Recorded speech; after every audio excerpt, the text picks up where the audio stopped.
Hey y'all, it's Nancy the Handy Scandy here for Whimsy Stamps. Today we have something very special. It's a bit of a sneak peek.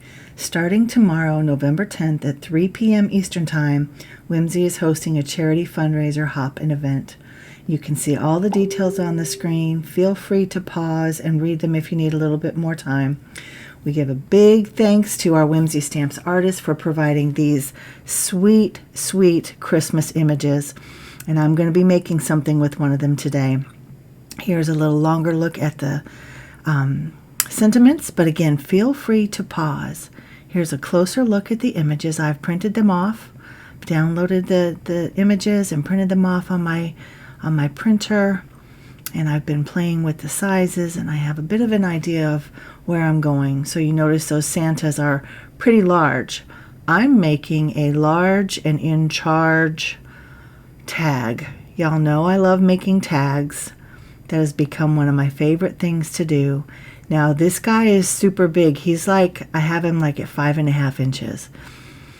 I thought that maybe I would make a shaped card with him. That's why I printed off two the same size, but I changed my mind. And if you're familiar with me at all, I do that a lot. If you're not familiar with me at all, I do that a lot. The paper that I print on through my printer is not incredibly heavyweight, so I have glued this down to a sheet of Nina 110 and just wanted to give it a little bit more stability. I wanted there to be a nice clean backing also, which I could have done afterwards, but I needed both layers to be cut out at the same time, and there's no dies for these. There definitely is no die for this giant size. So I just trimmed it down to a workable size. That's why I trimmed off all that excess. And now I'm just using my Olos to color. And if you have any questions about my coloring, please, please, please drop me a question or a comment downstairs in the the comment section. I am not a colorist, but I do the best that I can. And today I had some struggles. So the cookies came out really easily. I decided I wanted to add some detail with just some black spots and then some white spots, and then I come in with one of the browns from the Arteza Inconic pens that you see there on the screen, and just adding some texture, right? Cookies always have texture and different colors and whatnot. So I think the cookies turned out great. When I started using the red, that's when my issues started, because we all know that red is kind of temperamental anyway. And then the cardstock that I'm using is not the best for Olo markers, nor was the ink the best for alcohol markers, and Olos are alcohol markers. To add to that, the ink started bleeding, and then I was running out of ink in several of my markers. I needed to place an order and get those filled again. And yeah, I just had lots of different issues. So if you have questions about how I resolve those, like I said, just drop me a comment downstairs and I will answer. A lot of what I do is camouflaging and masking, not the typical masking that we think of when we're stamping, but masking the fact that I had boo-boos all over the place. And if you look, you can see the ink is blending or bleeding already.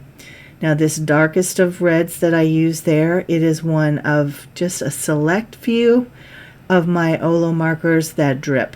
So some of them don't have enough ink, some of them have so much that it literally drips right out the tip.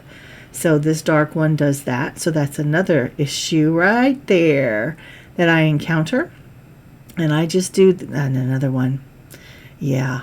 And I just do the typical coloring back and forth, light to dark, dark to light, back and forth and back and forth. Lots of blending, lots of layers. And that is my strategy. Also, it's the masking and the camouflaging. So I use the grays to try to camouflage and blend out some of those bleeding spots. And then my grays are the ones that are running out of ink, as are my zero markers. So just bear with me, watch my process. Like I said, if you have questions, let me know. I think I've given you all the details that really kind of matter at this point. But yeah, here we go, music time.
Here's where I come in with my white gel pen and I do some more of the masking and camouflaging, going over any of those areas that didn't blend out.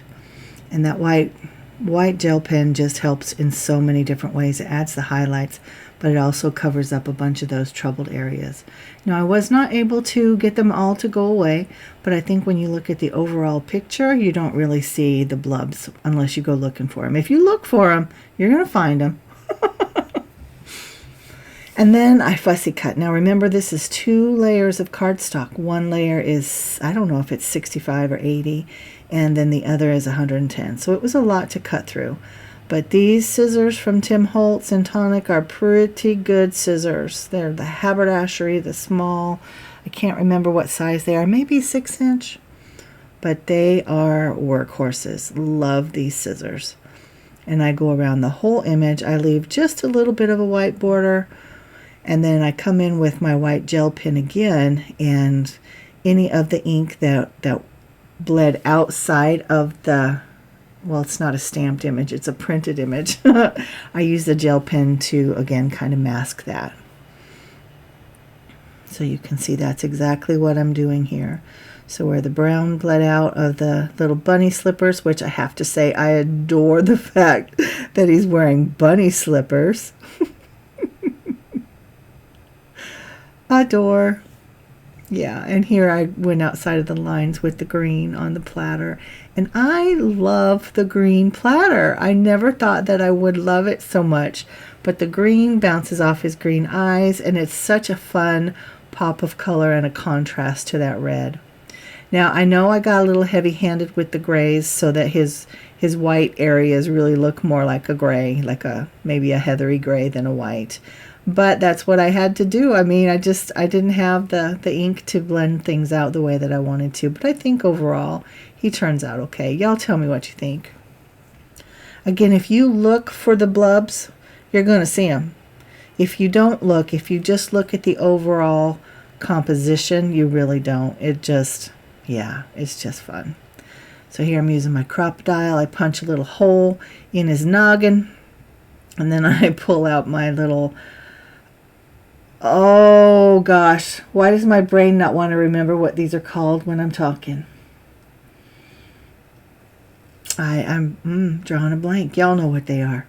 So I pull those out and I use my crocodile to put them in. And now you can see that little box over there on the left. I have a bunch of different charms and beads and things in there, but I also have some broken jewelry. And so I'm using some of my little jewelry pliers there to open up the jump rings and the chain. And then I use them on a bulb pin to hang my sweet, sweet snowflake charms. So I put one directly onto the bulb pin, and then I put the chain on the bulb pin as well. And I adhere one of the charms to the chain. So it's kind of a layered thing. One's a little more dangly than the other. And then you can see at the top of my Santa, through the hole that I punched, and the thing that I can never remember the name of, I have put some more green trim that I've tied around the seam binding, the black seam binding. And I went back and forth if I wanted white seam binding or red or black to pull from the Santa image, but I decided ultimately to go with black, as you can see. Now these got a little bit tangled there, but I got them all straightened out, and I think he's just adorable. I love the little danglies. I love the green twine, how it pulls from the green plate and his green eyes. That's that rule of threes, right? So sweet. Yeah, so I really have to thank our amazing Whimsy artists again for these sweet, sweet images. I encourage you guys, hop around on this hop tomorrow. Go see, there's special pricing on these 4 Digis. You can make so many different things. Now again, this guy is huge, right? On the back of him, you can do to from. You can write a whole message. You can hang him off of a doorknob. You can hang him off of a package, off of a gift bag. You can hang him off a bottle of wine. You could use this in so many different ways. And I would encourage you guys, think outside the box. How do you want to use these things? Because you can manipulate them to be whatever you want them to be. Hop along, get some great inspiration, and until next time, guys, this has been Nancy, the Handy Scandy for Whimsy Stamps. Mwah!